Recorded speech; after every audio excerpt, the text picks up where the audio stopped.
What's up, guys? This is Life's Not Whack podcast. This is Isaiah, and as you can see, I do not have my sister with me here today.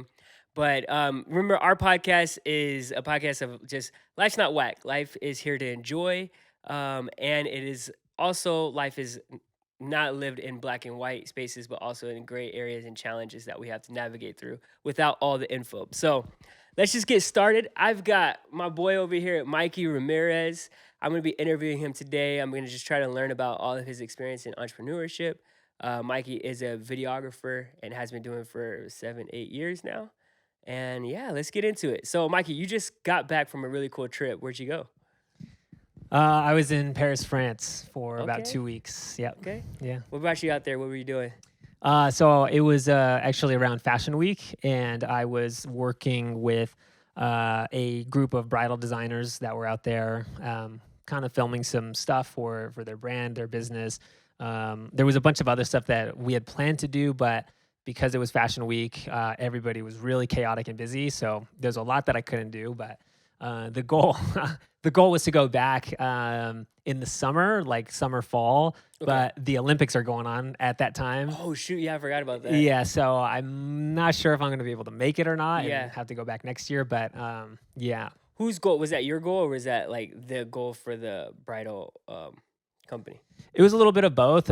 So I was already going to be out there, Okay. and then actually what I did, because I'm still a hustler at heart, even Yeah. though but I basically reached out to a bunch of bridal boutiques and a little bit of tidbit of information. I actually used to live in Paris, France. Hmm. I studied film over there, and so I can speak a little bit of French.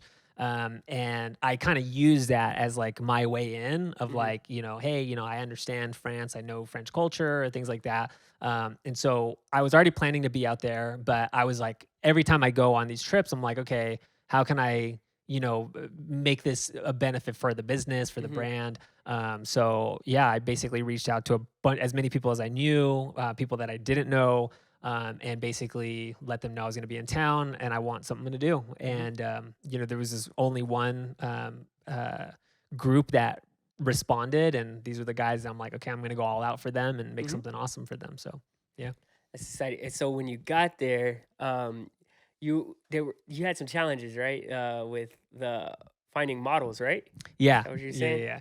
yeah. Yeah, we had a couple models that already had kind of committed, but it didn't end up working out for multiple reasons. Hmm. Some reasons that were more ridiculous than others, but it just kind of didn't work out. I think everybody was busy because of Fashion Week, and like it was really tough because you have all these kind of like ideas and these thoughts of this is how everything is going to play out, like this Hmm. is what I had Yeah. in mind.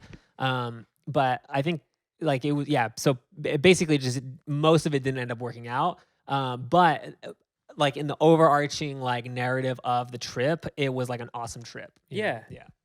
And so what? That's where I kind of want to go with this because, like, you planned it, you did your due diligence to go out there, and then just as it happens so often in business, things just don't go the exact way that you plan it. So, what kind of mindset, what kind of skill set do you have to be able to navigate through a circumstance? I mean, you're going all the way across the world a place that you planned for months, done your due diligence and everything, and it still doesn't work out. What kind of mindset did you have? What kind of skill set? Just thinking on your feet. What you have to do? Yeah, well, I'll be completely honest. The first day that I was there was kind of when everything started falling apart, and I got like feverish, borderline feverish, because I was Mm-hmm. so I don't kind of like upset but Mm-hmm. anxious at the same time. Really frustrated.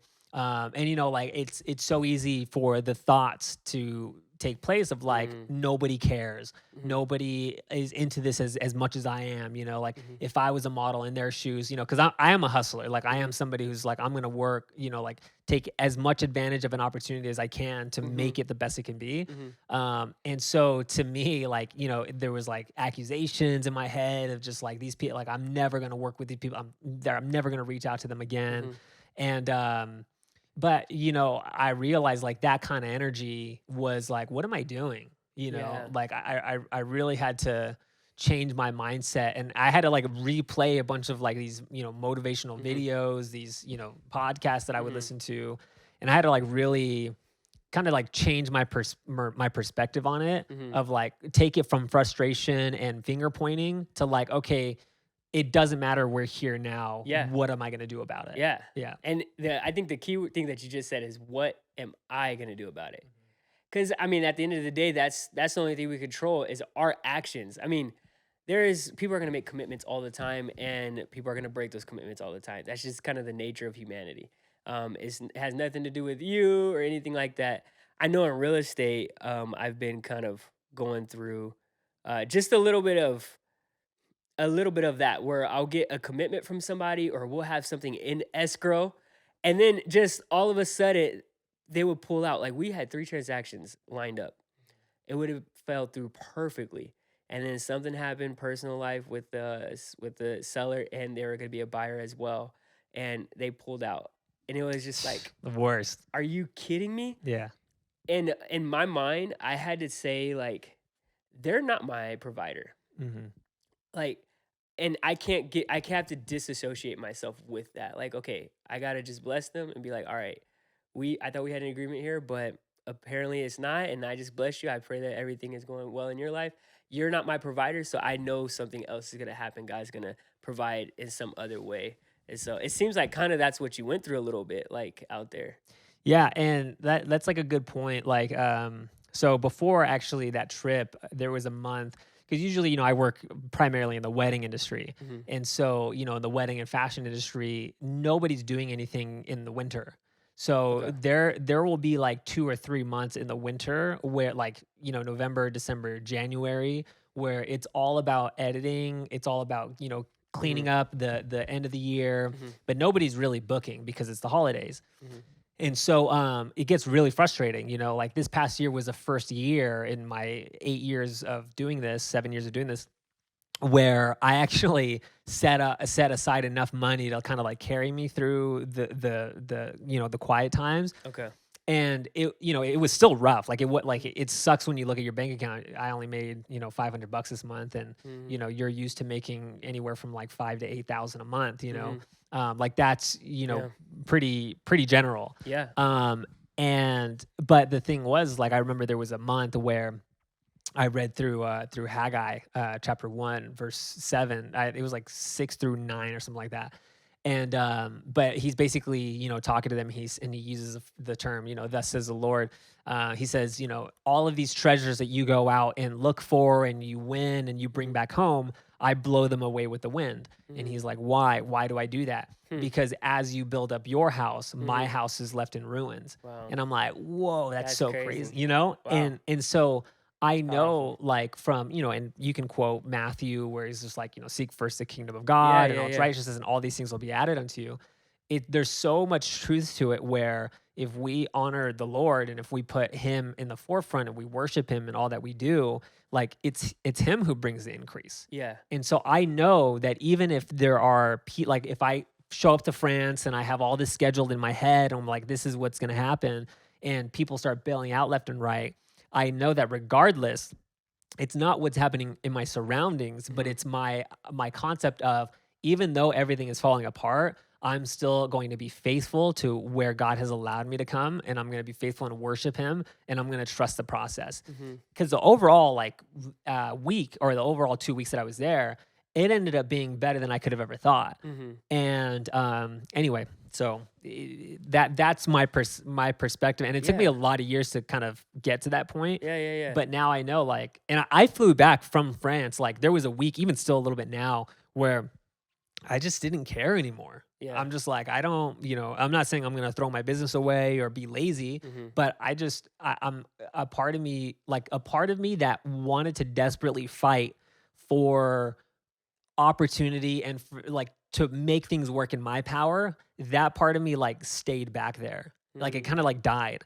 Mhm. And now, because I've seen God's goodness even in the most frustrating times, I can look back and think like, I don't need to force myself to be anxious about certain things anymore. Mhm. Like, yeah, still work hard, still invest your time, still Mhm. learn, still grow, get better.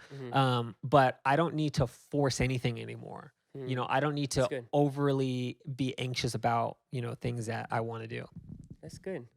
Well, you mentioned that overall that the week the week or two in Paris has was really great. What was made it so great? What was so great about it?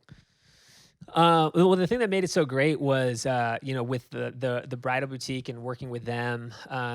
We found alternatives. We figured out other things to do, and it was like doors are wide open now. Like Yeah, being able, like, and they were even inviting me back to come again later in the year, that's awesome. August, September. So That's great. so like, France is a spot now that's like, I mean, France was always a second home to me, but it's becoming more of a second home with, like, Hmm. not just to go and visit and hang out, but like to go get work. Like if I wanted Yeah, to go over there for a month, like yeah, there's a ton of work available for me, yeah. which is awesome. And That and that wouldn't have happened if I didn't shift my mindset into knowing, like, even though I'm here and everything's falling apart, yeah. I'm Let's going to go. continue to push and like know that God's faithful. Yo, that's so dope because a lot of what I'm doing right now is, and it's one of the communities I'm trying to build is a trench digger. What I'm just curious, what do you think of when I say trench digger?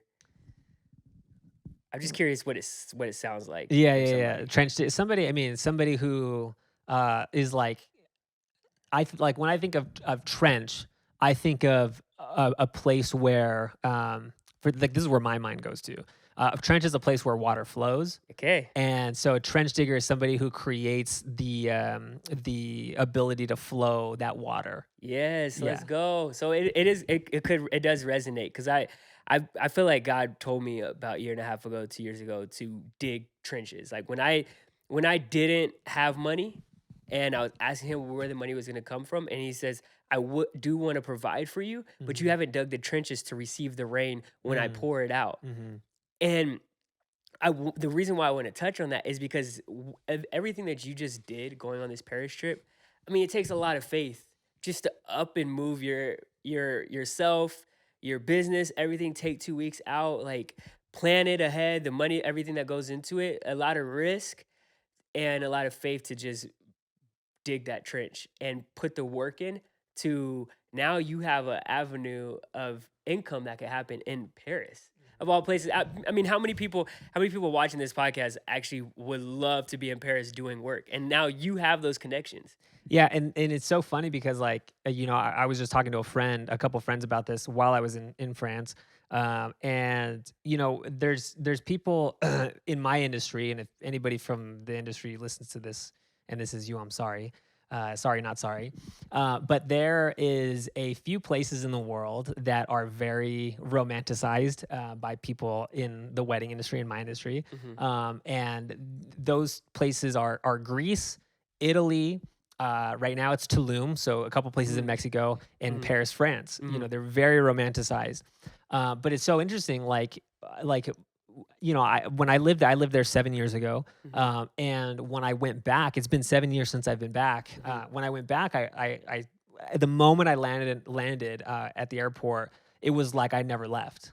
I Really, was like, "This is it." Yeah. that's cool. And, but it feels like home. And so, but what's interesting is, like you said, now there's doors open for like business and things like that, but it feels so natural. Yeah, You know what I mean? Like, yeah, I don't even think of it in that way of just like, oh, like if somebody were to, an opportunity were to come up in, like, I don't know, like Singapore or yeah, something like that. yeah, Like Singapore's like on my bucket list next.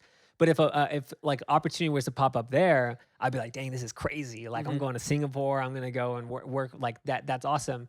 But like with France, it's just like it feels natural. Hmm. Like it feels like home. Yeah. And so yeah, it is really cool. And but I think like to your point, the biggest thing for me, the biggest encouragement has been, I look at this opportunity and see it as my mind is now like, I refer to my business as a global small I business was gonna now. say you're like an international Yeah. business guy Yeah, now. yeah, yeah, That's yeah. so cool, Right, and so that's what, like, when people Mr. ask me. Worldwide. No, I'm Right, just- yeah, yeah, yeah, Monsieur Worldwide. Monsieur, Um, dude. yeah, yeah, my bad, my bad. No, Mikey already. He's already. I'm Monsieur Yeah, Monsieur Worldwide. Worldwide. Uh, but yeah, it's like, people will ask me, and that's what I refer to my business as now, is a global small business. That is cool. Yo, that and it's true. I mean, you are actually doing business. You have connections out there, but I think a small detail that you mentioned really quickly, but I think it could help. It helps myself as a person that's in entrepreneur space, like just encouragement, and I know it could help other people that are listening to the podcast that are trying to take that risk, dig in the trenches, and they don't know where to start. Somehow, some way, you got to France 7 years ago. It's through just school, right? You're doing school Yeah. out there. That's great. I mean, there's opportunities that we all have at a younger age that we don't really know why we're doing those. Hmm. Fast forward 7 years later to today, Hmm. or a few months ago, what did you have to do? You went and reached out to every single one of the boutiques that you had a connection with. Hmm. That is digging trenches right there. Right. Yeah. That's the part of the work that you're just like, okay, I'm gonna pound my contacts out there. I'm gonna ask them for a collaboration or whatever, just to find a connection, so I can start digging something over there. You know what I mean? I'm gonna keep touching my shovel to the ground to where if I find any soft spot, that's where I'm going. You know what I mean? Yeah. And so now you found that boutique, and now the door is open for you out there. And I think that's the part of like entrepreneurship that I think people need to grab hold of is you got to put in the work to go find the business, and you have to figure out what's in your resources to do so. Yeah. And I think like to kind of trampoline from that, the other thing too, was, yeah, of course, I built the relationships in France already. I have, my connections there. But the biggest thing, that I recognize, and this was sort of like the big wake up call. So I think, but, for the listeners that don't, I was also in Japan last year. And Japan, I wasn't working. It was just there for vacation, but I did get a few connections, for weddings and, people that were, creative and ran their businesses. So that was pretty cool. But the biggest takeaway that I think, to trampoline from the point that you just made of digging those trenches, was not just having the connections or putting in the work to make those connections, but it was the know-how. Okay. That's the big Yeah. one right there, the know-how. So my ability to communicate with people, regardless if it's France or Japan or wherever, because I've been everywhere. Like Africa, Central America, Europe. But the biggest thing that I've learned, and this is a huge tip for people who are either wanting to, build into the international world or, even in local, something more domestic, outside of state lines, whatever. The gift that I have and that I've learned over years of personal development and development in my own business was the ability to know how people communicate. That's the big thing. And so I know that with all the experience that I have, anywhere I go in this world, I know that there's going to be favor, because I know the language of excellence. I know the language of entrepreneurism. I know the language of art and passion, and that is a universal language. You might not speak the same, dialect or the same tongue, but that language of emotion and passion and drive and excellence, that's everywhere. That's a good point. Yeah. And so just to like trampoline off of your point of like digging those trenches, I also spent years of digging the trenches of my personality, digging the trenches of my mindset, digging the trenches of the way I interact with people. And those have been like, you just have to learn like the universal language. Like, anyway, yeah, I'll stop there. But No, that's good. I kind of want to go into that a little bit. So let's put a bow on this Paris thing. Any fun tips that you could give for anybody that is going to Paris, or any think about it, or just like give them that last little push or nudge to go, and little game plan of what to do when they get there. Yeah, for sure. I mean, if you want to save a lot of money, don't take Uber. Don't take Uber. Don't take any taxis. I think you can do it online now, but a really big tip is get a Navigo, because that is going to save you a lot of money. Because metro tickets, I think they're like €2.90 per ticket, and that's only like one way. Yeah, you know what I mean. So you have to buy it every time you want to take the metro. Instead, just spend $30 or €30 on the pass, and then yeah, that's cool. So what's the one thing that they should try to see when they're out there? Depending on your personality, I would say, you got to go see most of the stuff at least once. Like, yeah, go to the Eiffel Tower. But what I really recommend is go out to what's it called? You're probably gonna have to edit this because it's gonna take me a second. It's Saint Germain en Laye. So I think that's what it's called, Saint Germain en Laye. But it's basically you take the A train from Ile-de-France or you take the A train from Paris. I think it's from Gare de Lyon, Okay. Gare de Lyon to it's the H train, so it's on the N line. So you find like where it says N voie, and then you take that line, and it'll no, actually, I'm wrong. Okay, but it's the A train for sure. You could take the A train from Gare de Lyon, and you take it to Saint Germain en Laye. So it's like Saint Germain and then Okay. Enlaye. I think Okay. is how you spell it. And what is that? A church? So there's actually a castle out there. Oh shoot, that's Yeah, dope. once you get out, but there's also like miles of like of parks, Really? and there's just like So kids is that playing. straight outside the city or is it in the city? No, it's outside of the city. Outside the city, Yeah, yeah, okay. yeah. But it's beautiful. Like Really? there's like a museum in the castle there. Oh, Like that's cool. but to me, Mm-hmm. it's very relaxed. Yeah. Way more relaxed than Paris. Like Paris is awesome, like very chaotic. Yeah, go see the Eiffel Tower, go see the Louvre, whatever. Yeah. Or the Arc de Triomphe. But if you really want to go like experience like France and just it feels just in the moment, like go to Saint Germain en Laye. It's beautiful out there. That's what's up. I didn't want to leave. I was like, Yeah. this is my home. That's what's up. I mean, I would also say, if you guys are like young and you don't have a lot of families, do whatever you can to go and travel, go to Europe Yeah. at some point in your life, because you just don't know when you're gonna get the opportunity again. Christina and I went back our first year of being married, and we got our tax refund. And we're like, let's just go. We had an opportunity because her father's in the military, staying in Germany. So we went to Paris for a day. We saw all the stuff that you were just like, the Eiffel Tower, Yeah. the Arc, the Notre Dame. We saw that. Yeah. We saw it before it burned. Yeah. So that was pretty. Like when I saw it burning, I was like, wow, I'm so grateful that I actually saw it before that happened. Just in the fact that like, man, like even with the scripture that you use, how things just like God, like they're it's material. It could fade away, and things happen. And so enjoy the life, enjoy traveling, enjoy it while you can, and just go for it. I mean, what do you have to lose to go see something? My pro tip, which it's not a pro tip, but it's just what I enjoyed. I didn't know the Eiffel Tower lit up at night like a Christmas tree. I honestly didn't. It's like a light show and everything, and so that was pretty cool because we saw it during the day and at night. During the day, it's cool. I mean, it's a tall building structure that you definitely want to see, but at night, it was mesmerizing to me. It was like, oh, I wasn't expecting it either. So Yeah, it's cool. I thought that was pretty dope. Yeah. And you got tons of people out there just chilling, like watching it. Yeah, and if you want really good food, like really good local food, go to Châtelet-Léal. It's spelled like Châtelet, Châtelet Les Hall, so like Halles, like really good food. Some of the best food in that area. I used to love going there and going out to dinner there, but yeah, you can't a lot of people like to judge Paris food, but most of them try to go to like these really crazy Michelin star restaurants and like just try to bougie out. But like you need to go to like hole in the wall places like in Paris, like mom and pop shops. Like that's where you get the best food. That's where I went.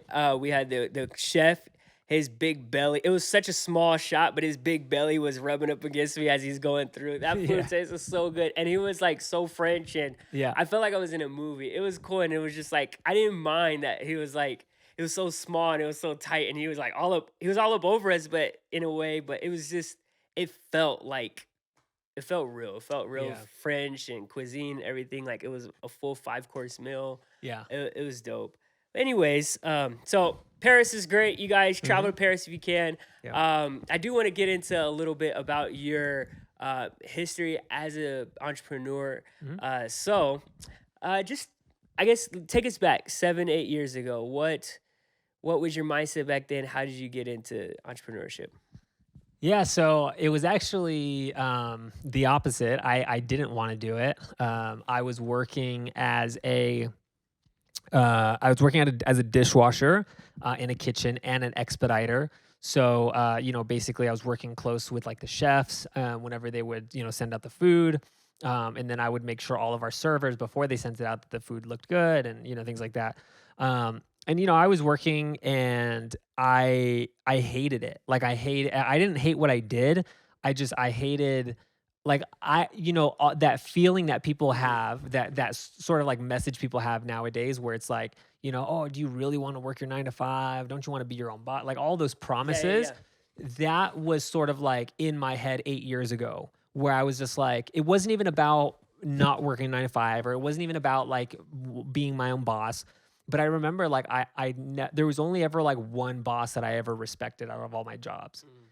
But everybody else, like, I thought like I had that feeling of like I could do a way better job than this person. Mhm. This person who I don't respect is telling me what to do, and oftentimes they have no idea what's happening in my life. They don't know what's going on. What kind of jobs were you having at that time? They were all mostly like event jobs, so like working in the Okay. events industry. Yeah. So I'd always kind of been in the events industry, but yeah, it was mostly like serving, busting tables, dishwashing, things like that. Um, and so it was really intense, and I do like the intensity, but I didn't respect a lot of the people that I kind of worked with, which isn't I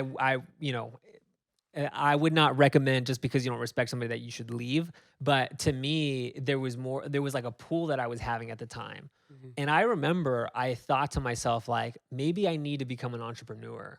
But Mhm. but a part of me was like, I had that mindset that I Mhm. think, most people have. I'm about to call some people out here. But I had that mindset of, if I become an entrepreneur, I have to become a fake salesman. I have to Okay. learn to manipulate people. Yeah. And I would never do that. Yeah. Like, you know what I mean? Like that sort of pompous, like, Yeah. I'm gonna stay broke because that's the righteous thing to do. Mhm. Like that was my mindset. Yeah. And so I was actually against it. But there came a point where every day I was like thinking about it. And I was like, okay, I told God, I was praying, I was like, all right, Lord, like I'll do this, but I'm not gonna become one of those like fake entrepreneur guys. Mhm. Like I'm not going to become like that. Like I'm Mhm. going to become. I want my business to be ran ethically, and I want my business to be based off of like empathy. Mhm. And I'm not going to try to sell to people who don't need to be sold to. Mhm. I don't want to try to like. I don't want the existence of my life to be trying to convince people why they should work with me. Yeah. And a part of that too was all it came, and I'm sure we'll talk about this at some point, but it also came from my experience dating, where my experience with relationships, where it was almost always like one sided. Like I felt like I Mhm. needed to convince somebody and give somebody a reason to be with me. Mhm. And so Hmm. because I had that, Mhm. I knew, I told the Lord, I don't want to feel like I'm trying to manipulate people just to get them to do business with me, Mhm. you know? So anyway, obviously Yeah. I'm here now, but at the time when I was sort of debating as to whether or not I wanted to be an entrepreneur, um, yeah, that was the promise. Was like, okay, God, if I'm gonna do this, you need to, show me a way that's not manipulative, that's not salesy, that's not, Yeah. I want to serve people. Yeah. Um, and yeah, that's kind of where it started.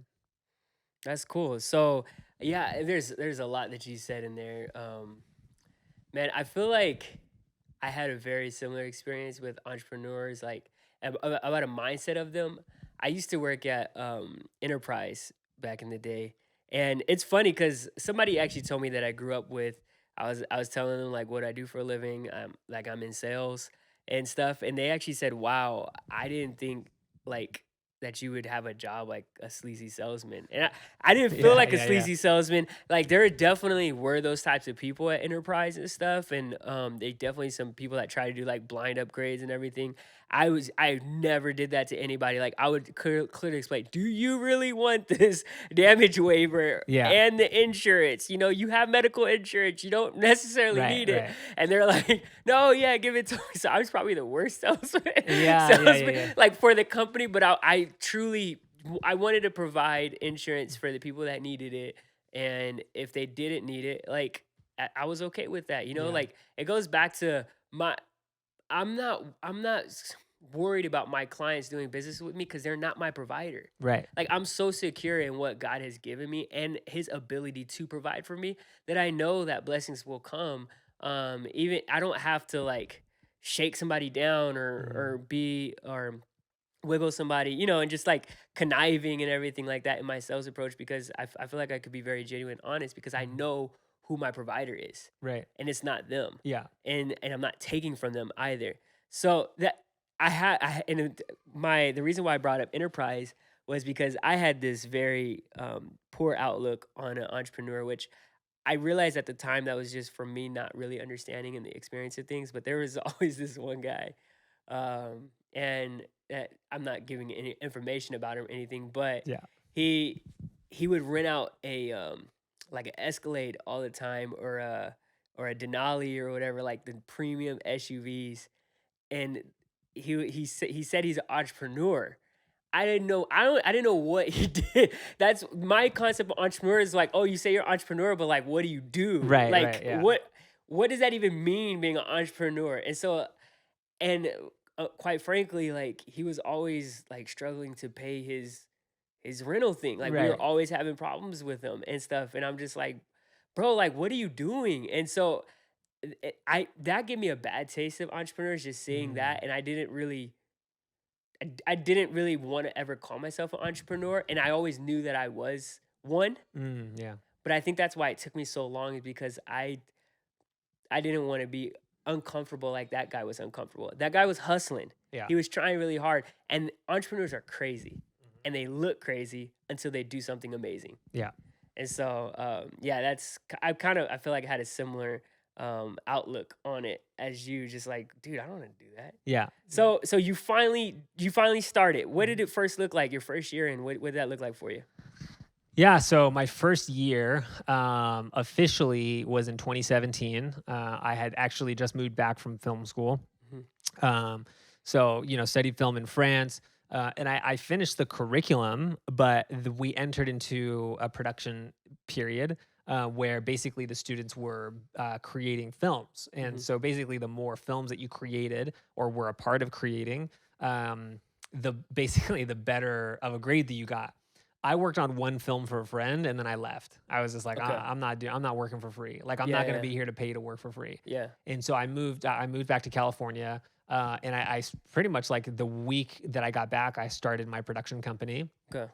I started a production company, and I just from there I just started hustling. I was just like, like God put a lot of amazing people in my path. Mhm. I was doing events for like $100, $300 here and Taking there, whatever you could get, right? whatever I could get. Yeah. Yeah, because I just wanted to get better. Like That's what it feels like. You're trying to just get experience yeah, in the beginning. exactly. You're just trying to get experience. You're trying to, learn to get good at what you do. Mhm. You're trying to network, Mhm. build those relationships. And so I started there, and it was kind of like dabbling in a bunch of different work. A couple weddings here and there, a Mhm. couple of music videos, a couple commercial gigs. Were you doing this all full time? Like that was your only source of income at the time, or Yeah, that was it. wow. Yeah, yeah. What kind of fears did you have to overcome to like kind of just keep going in that first year? I know it had to be a lot. Like the Yeah, mindset you had to develop. right. I think the biggest fear that I think pretty much all of us go through at some point is um, the question of when am I going to make it? Okay. That's the big question I think that Yeah. I mostly had is like, when am I going to make it?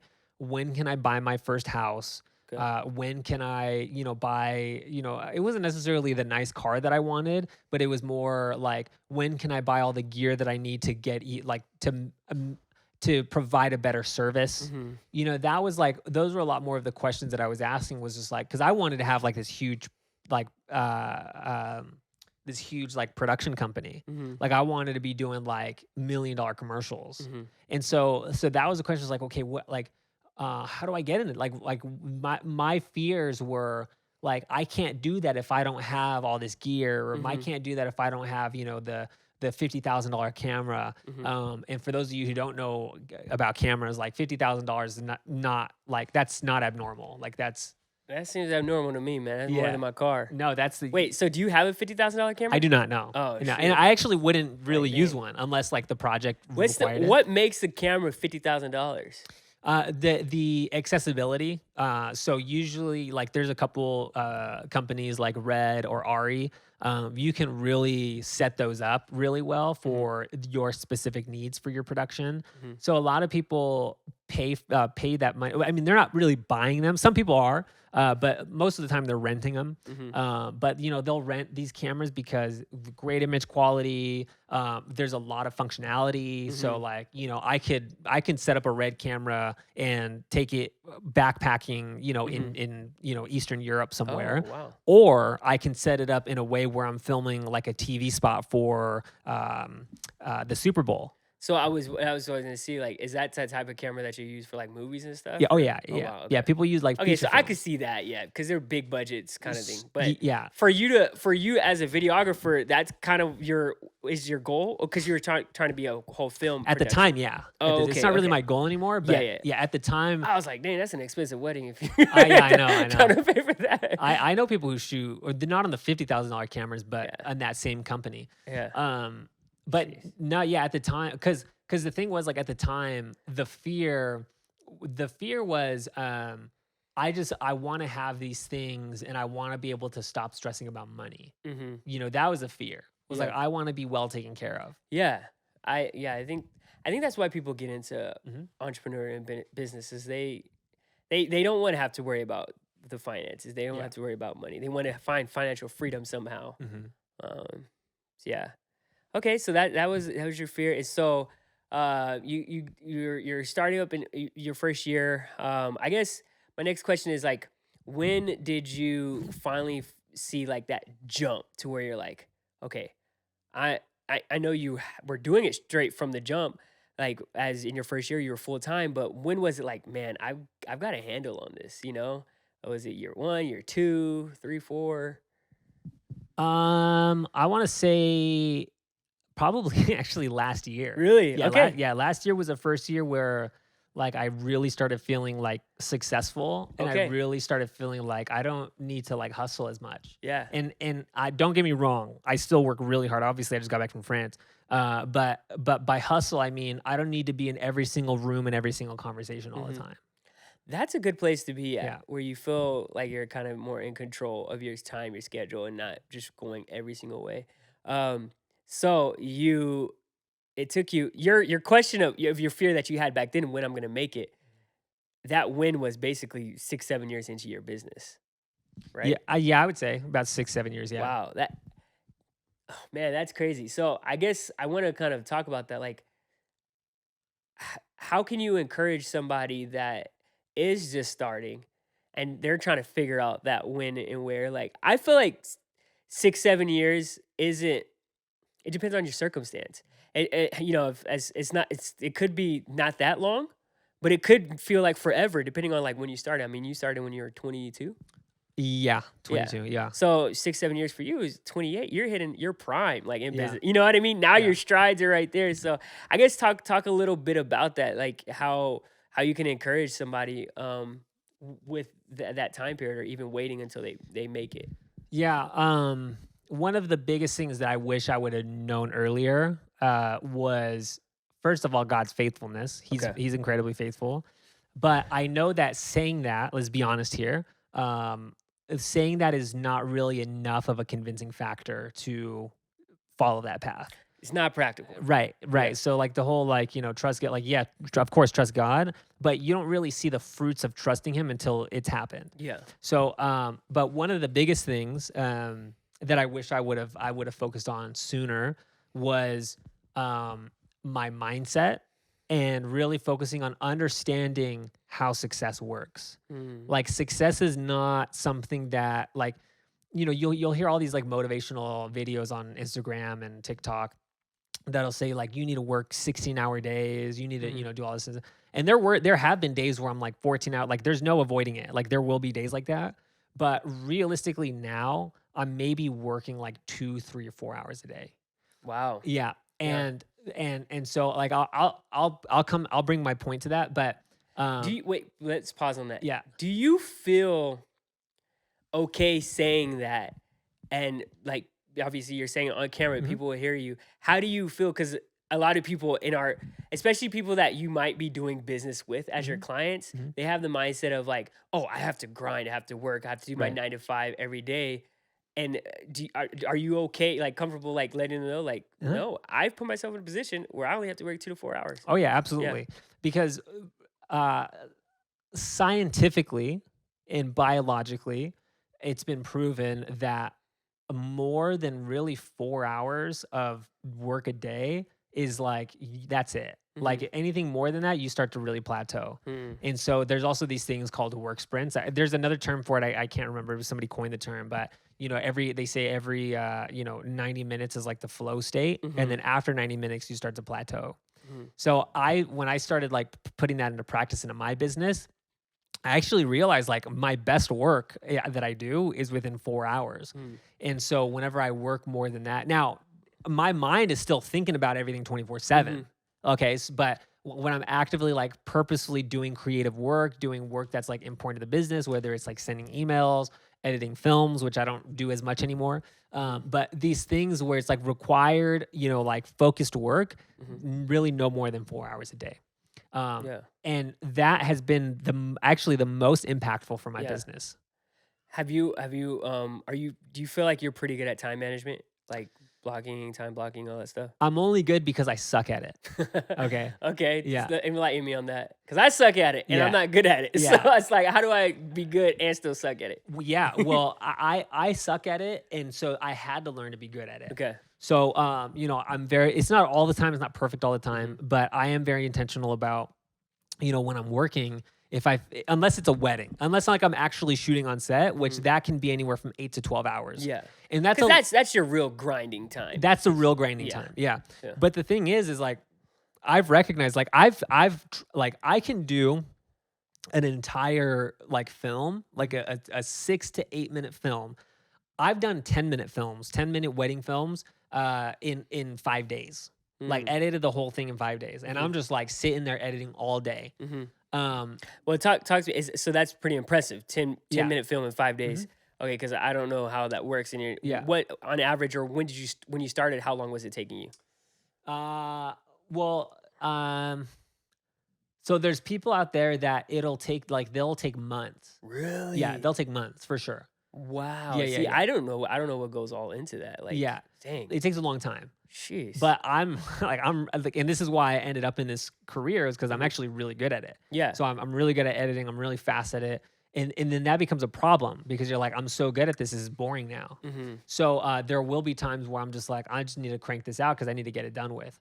Hmm. But what I've learned is that even though I can do that, Hmm. I usually actually get sick afterward. Like physically, I'll get sick. I'll get like Okay, feverish. I know you. You always call me or talk to me when you're sick, and Yeah, so it's probably right after. yeah. Right Right that after I'm time. grinding hard. Oh shoot. Yeah, Yeah, because you do be going ghost for a little bit. yeah, dude. Then I hear about you being sick, and then it's like, okay, Yeah, we're hanging out and having fun again or whatever. yeah. I don't get sick. Like I don't get like the flu or whatever. Like Yeah. I don't really get sick that way. I get Yeah. sick Yeah. when I'm hustling. Okay. But but what I've learned over the years, like this isn't sustainable. Yeah. It's just not sustainable. Mhm. It's not sustainable and it's not scalable. Mhm. And that is the one thing that my mentor, I'm very grateful for, that he like beat into my head for Mhm. years. Where he's just like, if you want to grow your company, if you want to grow Yeah. your business, you have to start handing off work and you have to scale. Yeah. You have to scale above yourself. Yeah. And so I had to start letting go of some things. Yeah. And so now that's why I can work 2 hours a day and I'm like getting the best work of my life done. Wow. Yeah. That's cool. And there are also other guys like that are way more successful than me that run companies, like healthy companies. They're not on social media. They're not, making a bunch of content. Like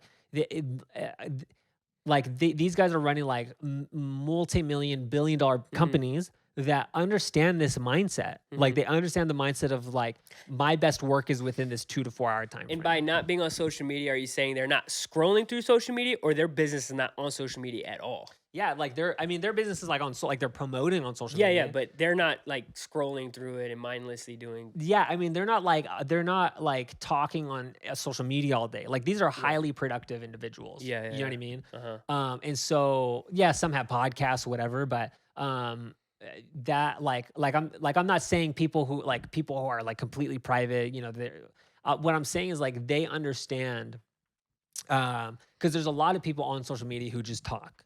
Like they talk a big game, Yeah, all that stuff. They don't really, they're not really actually working. for sure, for Um, sure. but most of these guys, like you look at, some of the most, prolific and successful people in the world. Uh, I want to list off some names, but I know there's gonna be some person in the comment that's just like, actually, he did an interview the other day. It's like, yeah, they do interviews, whatever. Like, I'm not saying they don't talk at all, Yeah. but there are incredibly successful people that work in, they work in the cement industry or they work in the oil industry. They're not sitting around on podcasts, 4 or 5 times a week. They're out there making money. They Mhm. understand like this is the productive flow of work.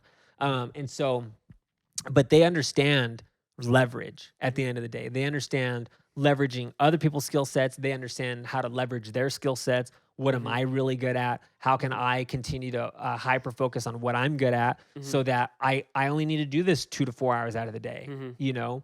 And so that's what I've learned in my years is like if I want to grow and scale a business, Mhm. I have to start letting go of some of the daily tasks. Mhm. And I have to stop, honestly, at the end of the day, I have to stop being so arrogant and in love with myself that I have to let go of some of these things Yeah. and delegate and Yeah. and leverage, and of course pay people well. I pay people really well. Yeah. Yeah. Yeah. Um, but that is like if you want to build an empire, Okay. like you have to learn when to let go and how to learn to manage your Ooh. time.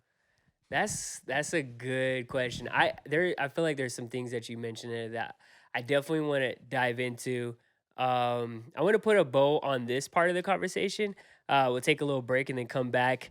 But let's see here. So, what since this will be one episode, just say one encouraging thing that you could tell somebody that is, man, looking to take that risk, looking to take that next step in their business, like you just did with Paris, and just maybe just speak to what we just talked about. Just kind of wrap a bow on this aspect of the conversation about like that journey of when am I going to make it, and what steps or risk can I take to expand my business.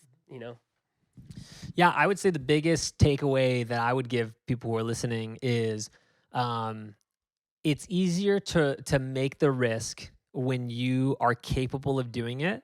But if it's outside of your capabilities, make sure you have a lot of money saved up Okay, when you invest. that's good. So if like let's say for example, like for me, it was a little expensive to go to Paris, especially going for 2 weeks. Paris Yeah. is one of the most expensive I cities saw in the your world. IG. You were first class and I was I everything. was first, I was enjoying it, dude. Hey, he was enjoying it Yeah, out yeah, there. yeah, Hey, but that's good. You put yeah. yourself in position to enjoy it. Right. So, But the other thing too is I knew that if I wanted to go and build this name for myself over there, I have to look inward. mm-hmm, I can't outsource success. mm-hmm, The only time I can outsource success is when I have a bunch of money, like just mm-hmm, a bunch of excess capital or mm-hmm, saved up money. That's when you can sort of start to outsource success. mm-hmm, But that's my biggest thing is I really leveraged my skill set. hmm, I'm really good at talking to people. I'm really good at meeting people. I'm really good at networking. I'm really good at filmmaking. I spent years, like actually the first 3 years of my business, by the way, even though I was working and trying to make money, the first 3 years of my business, I was focused on developing my skill sets, mm-hmm, getting really good at mm-hmm, videography, filmmaking, mm-hmm, getting really good behind the camera, mm-hmm, editing. Um, but I wanted to make sure that I had that foundation so that whenever it was time to go out and network as hard as possible and try to grow my business and scale it, I knew that I had this skill set and I wasn't just faking it till you make it. mm-hmm. So gets really good at something and then leverage your skill sets when you're investing into the next part of your business or the next venture in your business. Mm-hmm. Yeah. That's good, man. Mhm. Well, thank you guys for joining us on this episode. We're gonna just put a little bow on this part of the episode. Welcome.